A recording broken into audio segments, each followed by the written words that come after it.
o otimismo é a verdadeira coragem moral.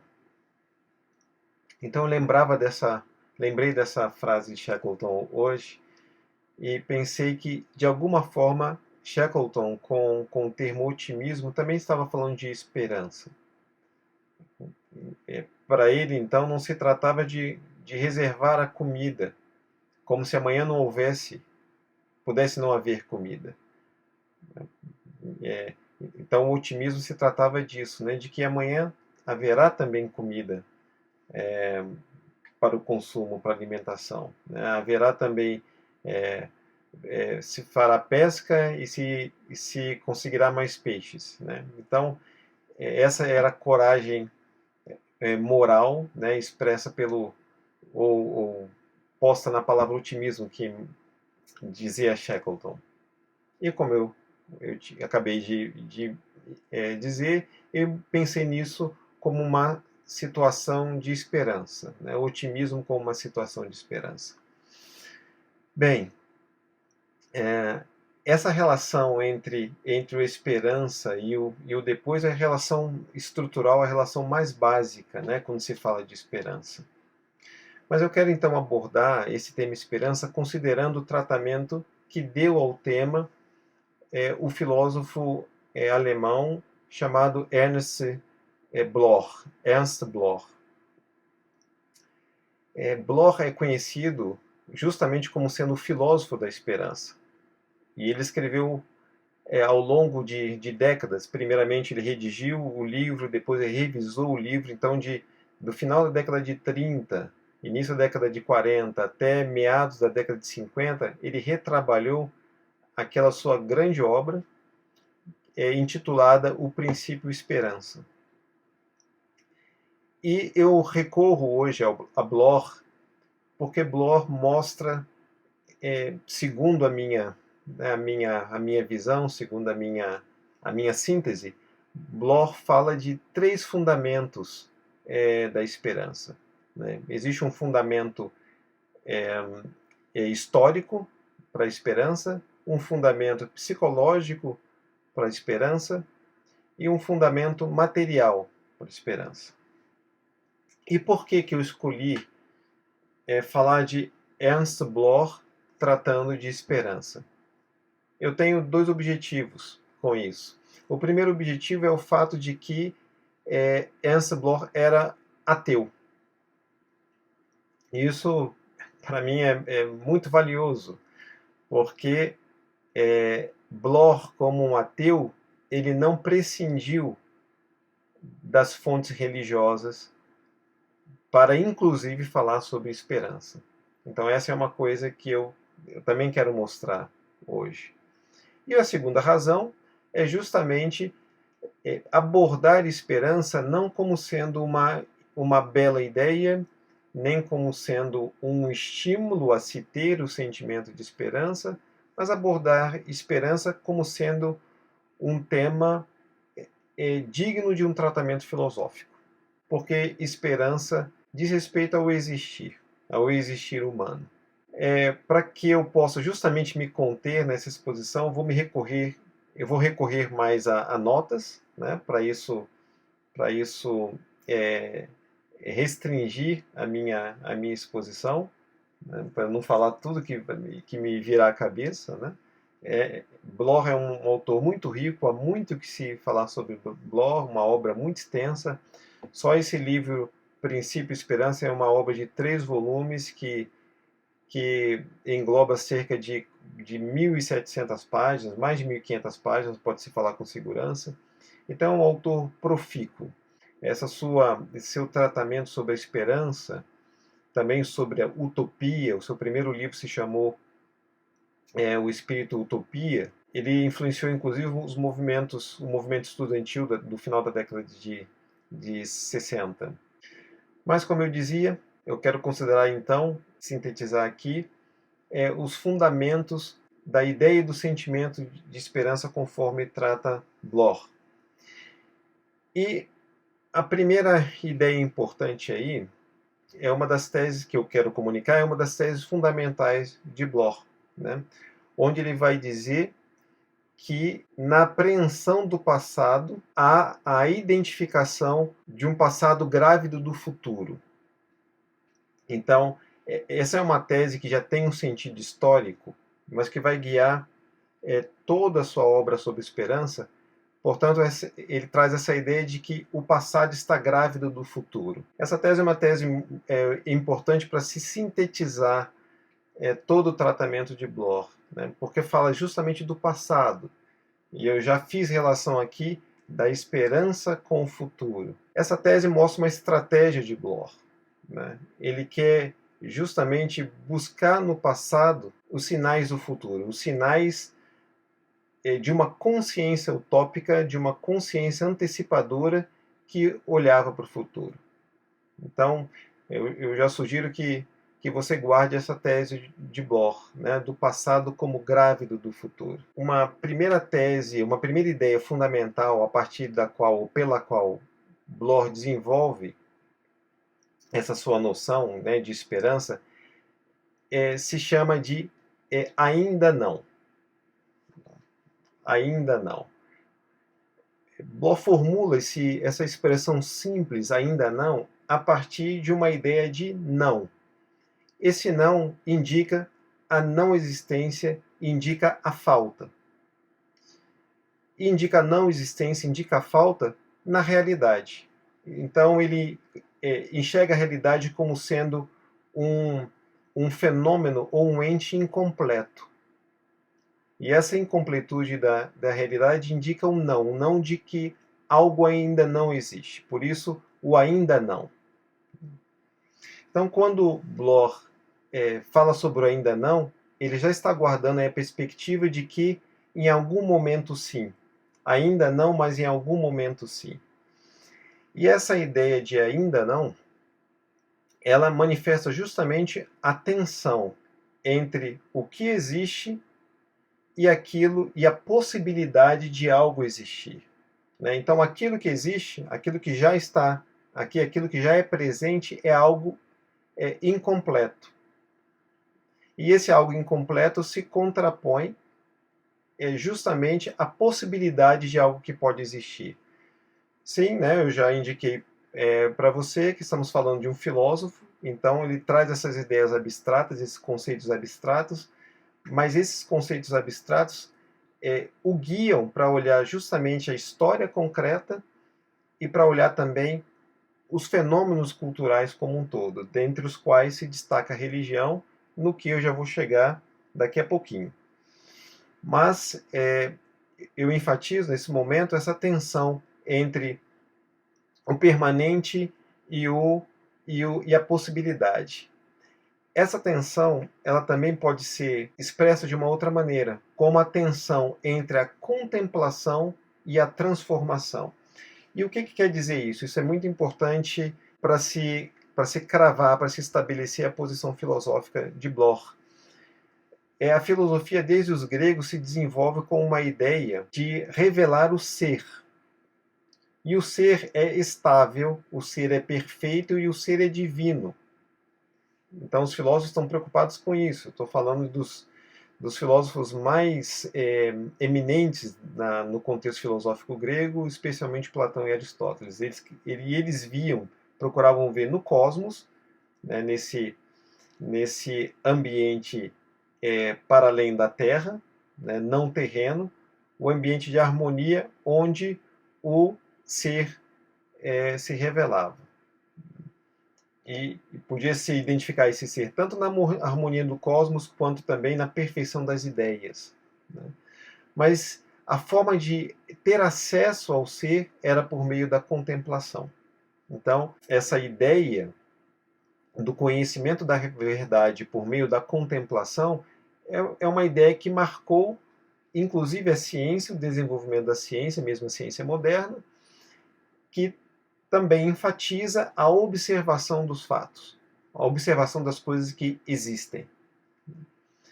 E Bloch justamente contrapõe a isso, então, a noção de transformação, porque não se trata, portanto, de contemplar aquilo que há, e sim de usar a capacidade imaginativa da mente que aponta ou para enxergar aquilo que ainda não há, aquilo que ainda não. Então, esse é o fundamento da ideia filosófica de Bloch, né? Esse olhar para o ainda não, para o que ainda não está presente. Então, Bloch, com isso, também compreende que a gênese, o início de tudo, não está no começo. Tanto Aristóteles quanto Platão vão pensar o momento inicial, ou vão pensar uma matéria que sempre existiu, ou vão pensar num demiurgo, numa espécie de uma divindade que trabalha essa matéria e cria todo o universo, né? Mas então eles pensam num começo, e esse começo marca o processo e o fim, né? Então, aquilo que há já é dado no começo. É uma ideia uma ideia de potência, que essa potência vai ser atualizada, diria Aristóteles, né? Mas, portanto, o começo já marca o fim. É assim que Bloch define essa ideia grega, né? Essa ideia da filosofia, que marca a filosofia. E ele vai dizer que não. O último, aquilo que está no final, não é marcado pelo início, que é o absoluto, o início de tudo. É marcado pelo novo. Então, assim como o Bloch se concentra na ideia do ainda não, ele também se concentra na ideia do novo, da novidade, aquilo que vai aparecer e ninguém conhecia e ninguém sabia que apareceria. E por isso, para ele, a ação no mundo é muito importante. Porque a ação, ela inaugura o novo processo.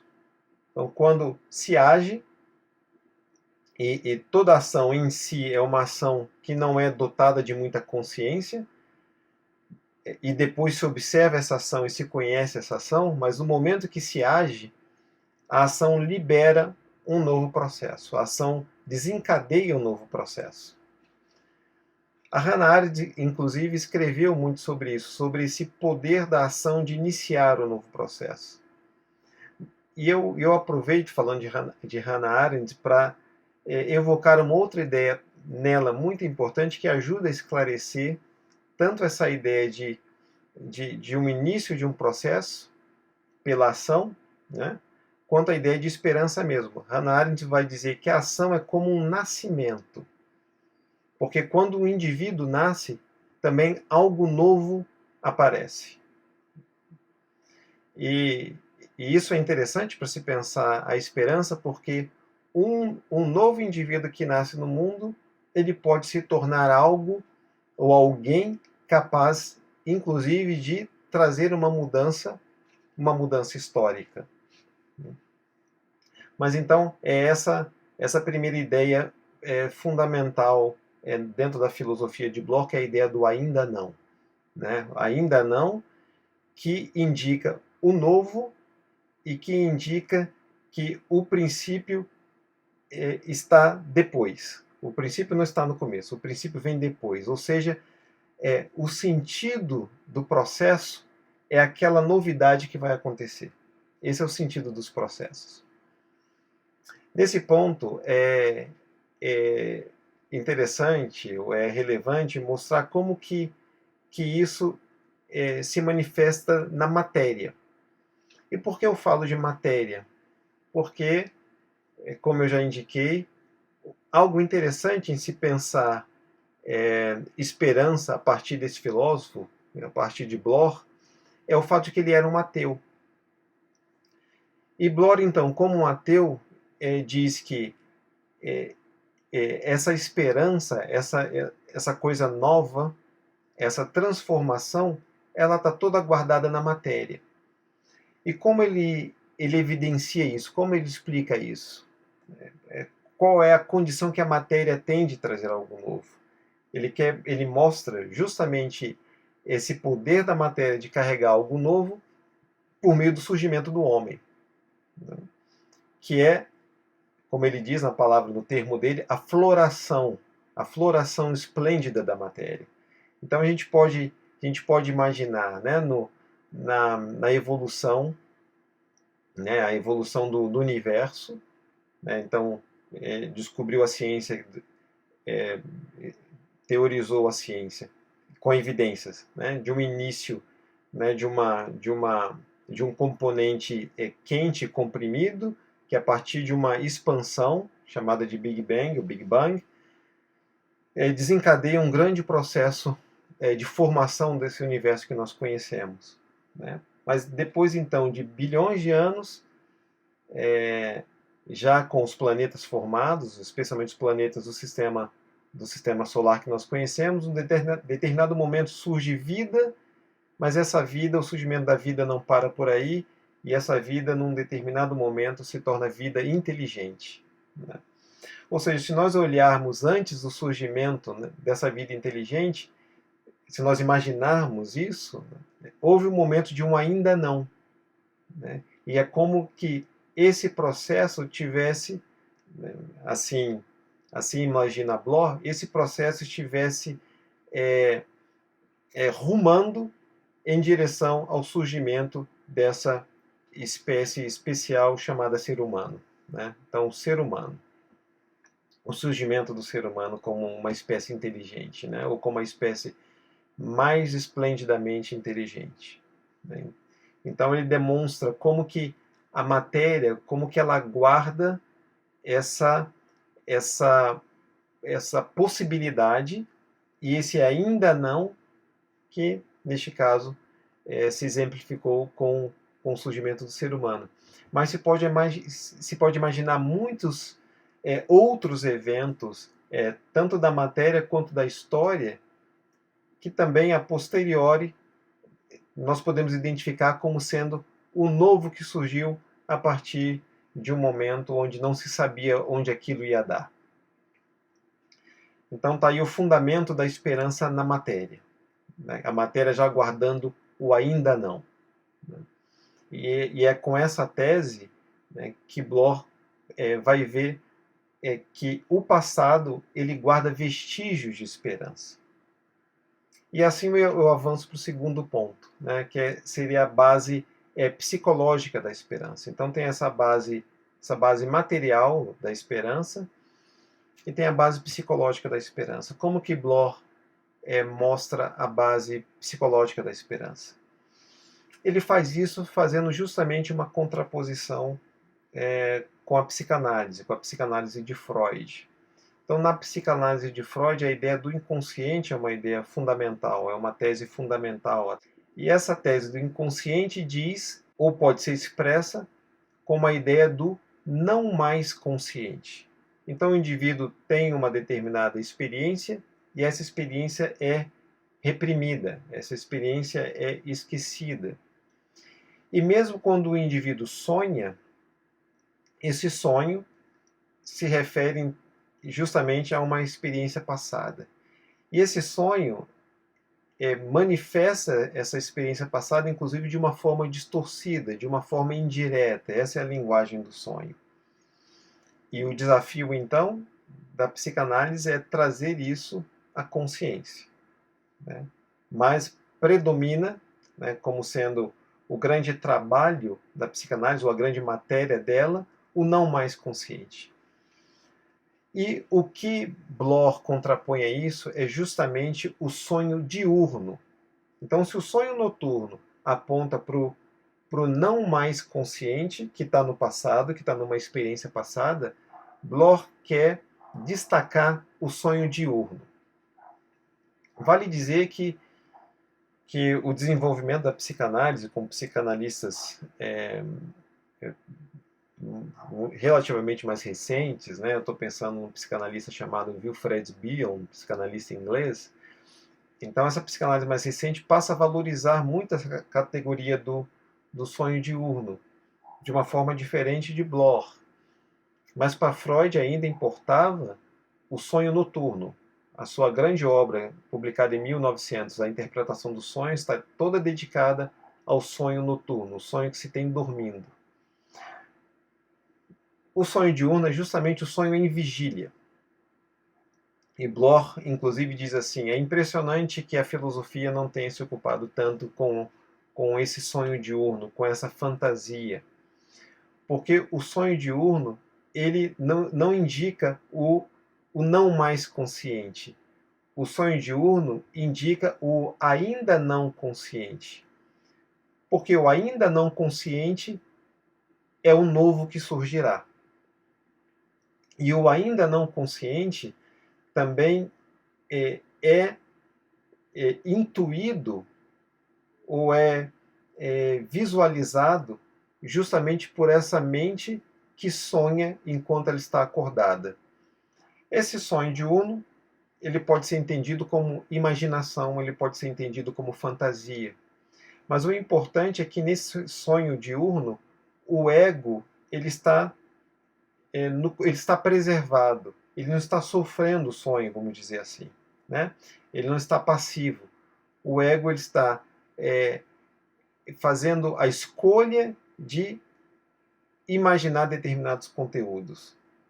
E o importante nesse sonho diurno é no que Bloch quer enfatizar, que é pensar essa manifestação da esperança, né, tanto pela matéria quanto agora pela psique, é o fato de que esse sonho diurno ele também pensa na melhoria do mundo.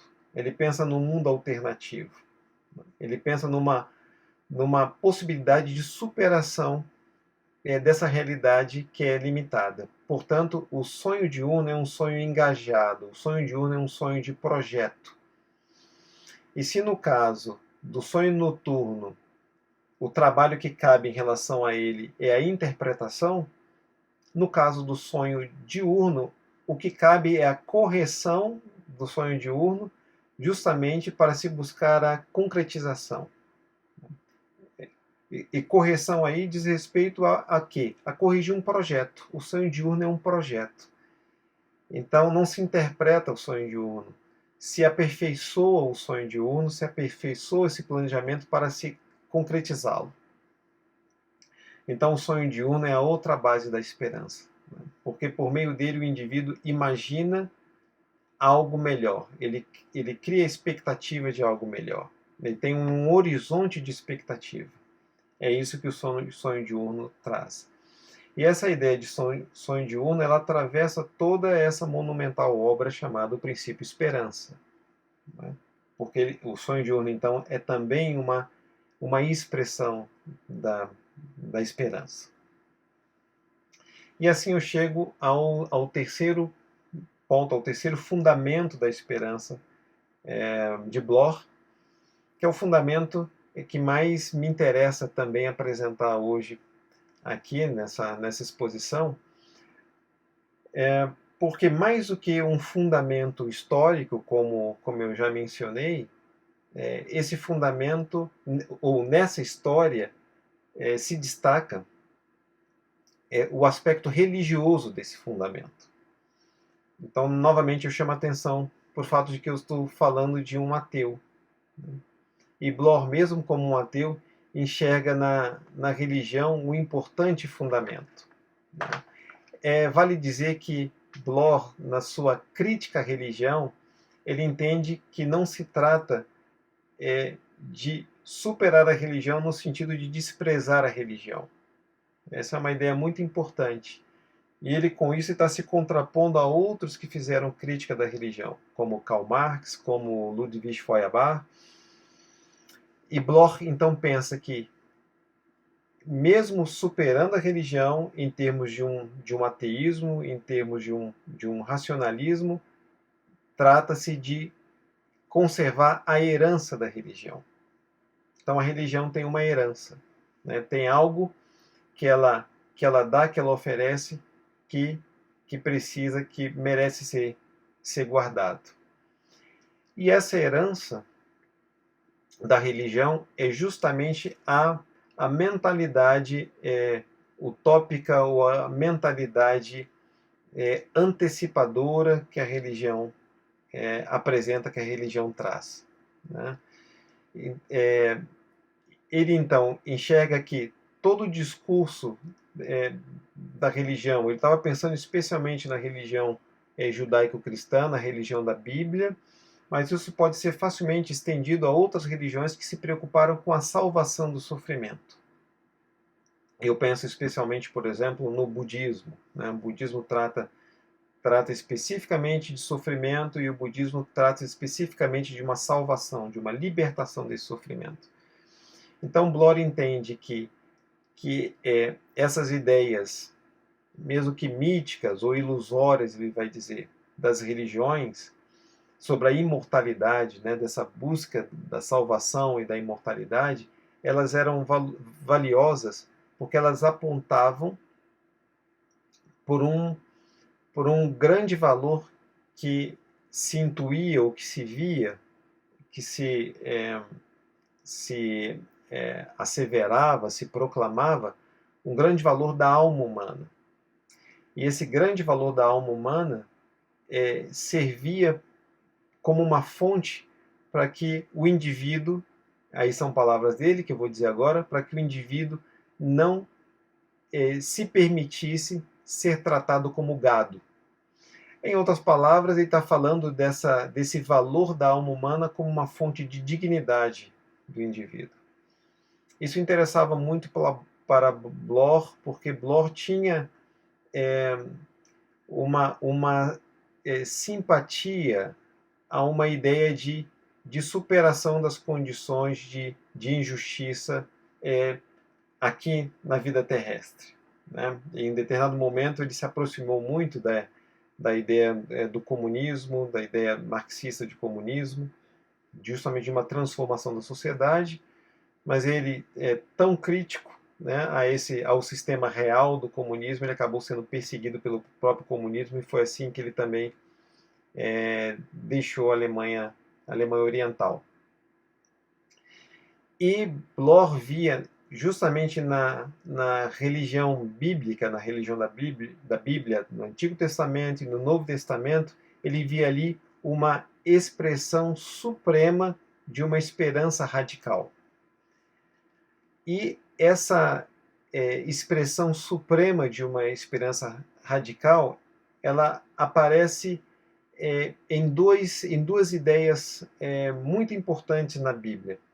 Tanto a ideia de um messianismo, uma ideia de uma era no futuro onde leão e cordeiro vão passear juntos, como é dito pelo profeta Isaías, e também na ideia de ressurreição, que é a ideia de superação da morte na pessoa de Jesus Cristo. Então ele vê que essas duas são duas ideias radicais dessa religiosidade bíblica.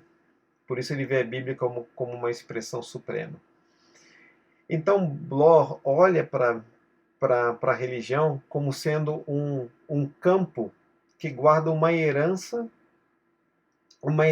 de expressões de esperança. Né? E como eu já indiquei, Bloor vai olhar não apenas a religião, ele vai olhar várias manifestações culturais, a arte, a música especialmente, a própria ciência, e diversas outras, a literatura, a poesia, como guardando esses vestígios de um princípio de esperança, esses vestígios de uma mentalidade utópica. E por isso que a sua obra é tão extensa, dado o fato de que ele persegue esses vestígios. Isso é uma coisa interessante de destacar, porque isso quer dizer que Bloor firma esse princípio da esperança justamente porque ele vê esse princípio da esperança ou do ainda não apenas a matéria, mas ele vê que ao longo da experiência humana, o ser humano sempre expressou esse princípio de esperança. Esse é o ponto muito importante. Né? Então ele vê isso como sendo algo constitutivo da mente humana. E, portanto, algo necessário à mente humana.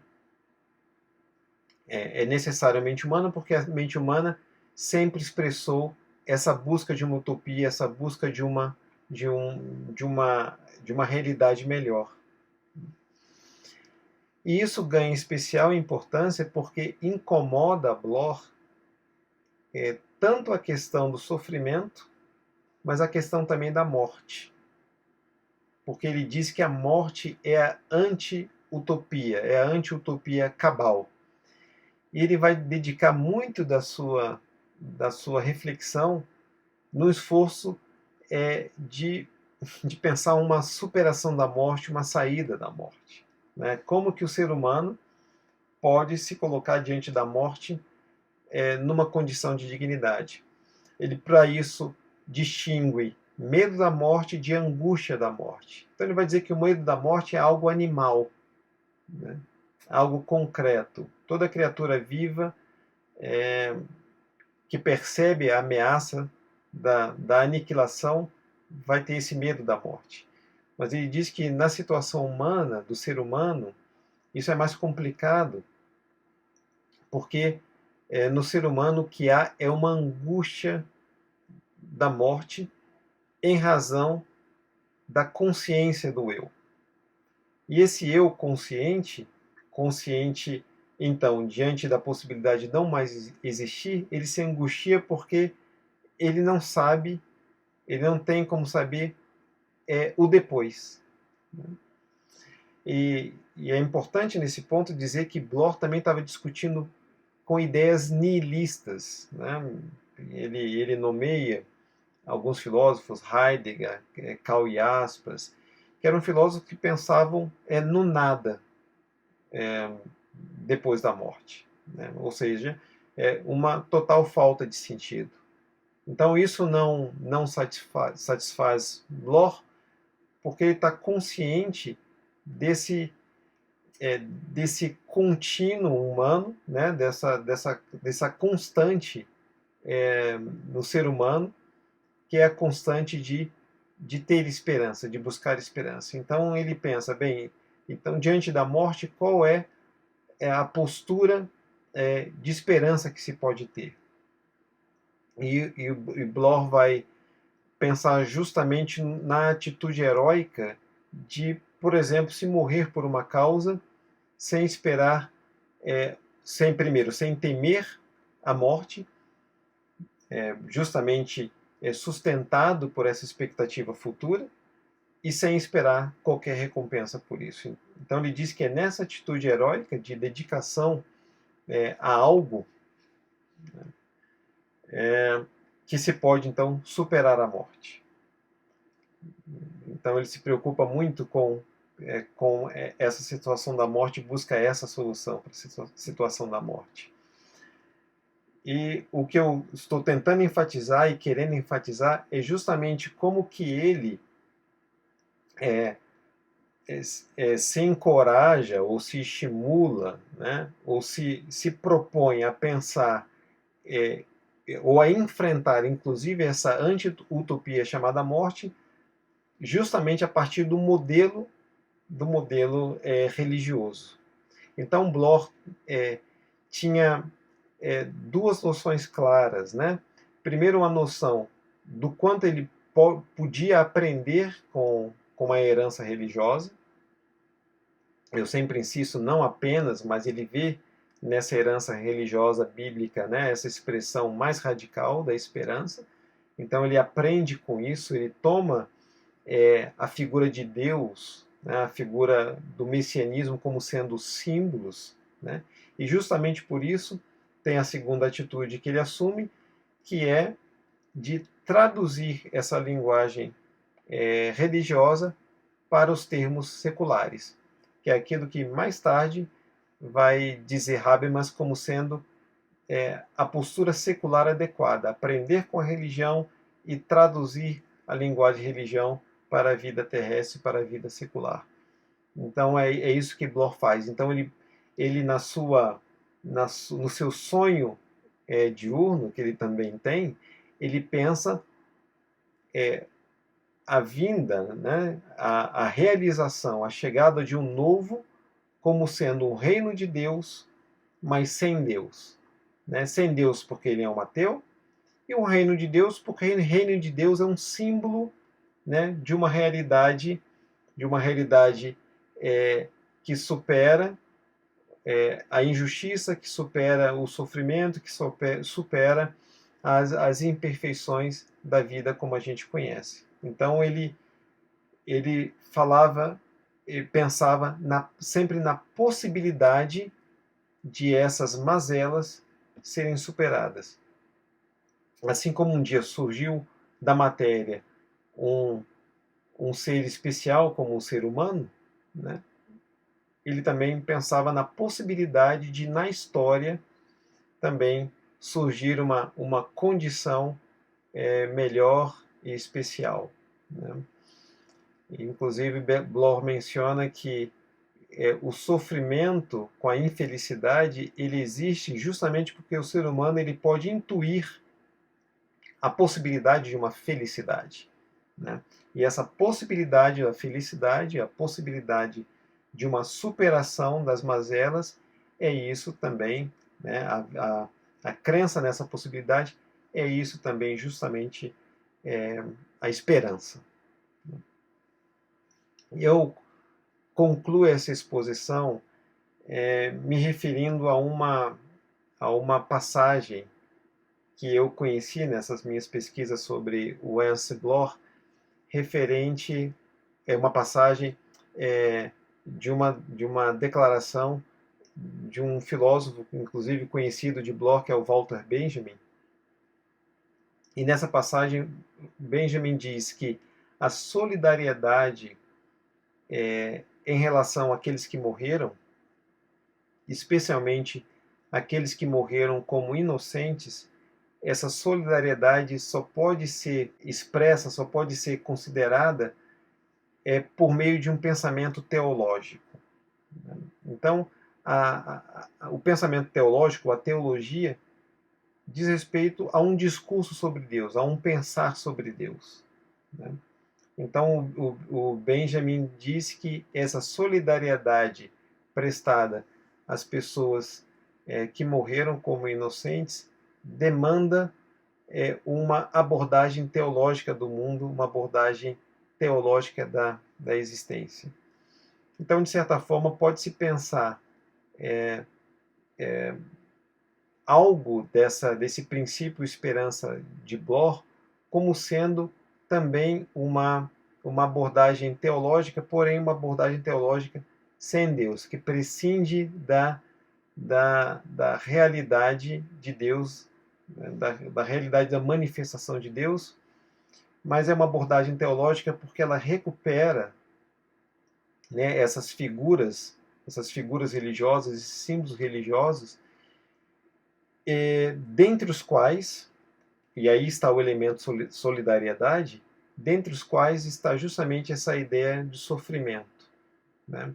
Ou seja, de um Deus que se encarnou, né, e que encarnado sofreu e se identificou com todo aquele que sofre também, né? Então essa experiência do sofrimento, essa sintonia, né, com essa vulnerabilidade, com essa experiência do sofrimento, é por meio dela, né, e, e ela está simbolizada, né, nessa figura de Jesus que